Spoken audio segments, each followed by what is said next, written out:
President Donald Trump has now signed the executive order suspending immigration into the United States. Trump defended his decision, saying that it would shield the job market for U.S. citizens. Listen in.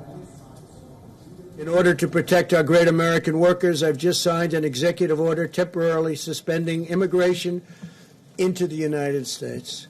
This will ensure that unemployed Americans of all backgrounds will be first in line for jobs as our economy reopens. Crucially, it will also preserve our health care resources for American patients. We have to take care of our patients. We have to take care of our great American workers. The United States is suspending immigration for green card seekers for 60 days. The coronavirus pandemic has brought the U.S. economy to a grinding halt. Experts believe that once the economy reopens, many American citizens could find themselves out of jobs as companies brace for massive losses. It's important to note that the executive order will only be affecting those seeking green cards. The order will temporarily suspend immigration into the U.S. for 60 days. It will also not affect any workers entering the U.S. on a temporary basis. So it basically means a 60-day pause only on people seeking permanent resident status in the U.S. Seasonal workers, such as immigrants vital to U.S. farm labor, are still allowed to enter. The order also exempts people working in healthcare and immediate relatives of U.S. citizens. Many even believe that the government is using the pandemic to crack down on immigration. The main question is, how will this decision impact India? While Trump talks about suspending immigration visa, the H-1B visa, which is popular among Indian IT professionals, is a non-immigrant visa. But travel restrictions and the closing of consulate services is already having an impact on issuing of new H-1B visas.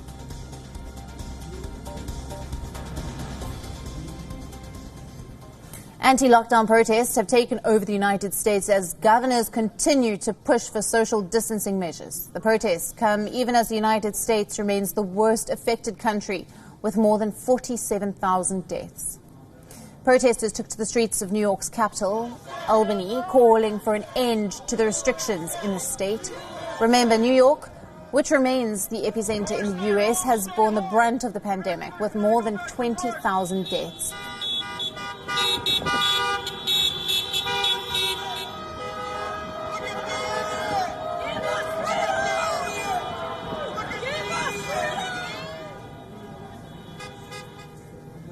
Not just New York, there were several protests in the state of Virginia.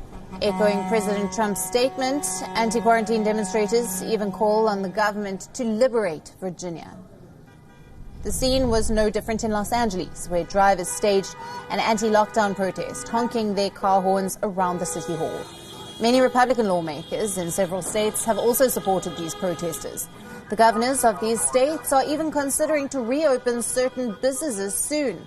But in a strange turn of events, President Trump has said that he strongly disagrees with the Georgia governor's decision to open certain businesses. This comes even as the president has repeatedly called for the reopening of the economy.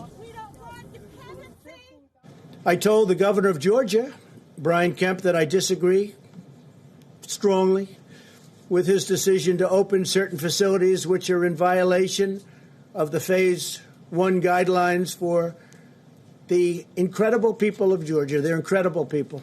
I love those people. They're great. They've been strong, resolute, but at the same time, he must do what he thinks is right. I want him to do what he thinks is right. But I disagree with him on what he's doing.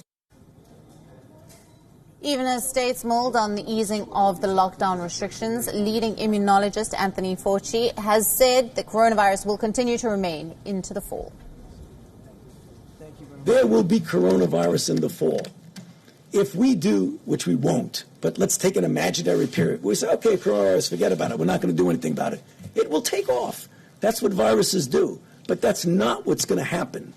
We are going to respond to it to not allow it to do that. Meanwhile, New York Governor Andrew Cuomo slammed Washington, calling the virus relief bill not enough for the state. Cuomo's statement comes just after his meeting with President Trump at the White House. New York will also be working with neighboring states on a joint program to trace the contacts of people exposed to the virus. This ambitious effort will be led by Michael Bloomberg, who was the former mayor of New York City. Bloomberg will contribute more than $10 million to the state's testing, tracing, and isolating efforts.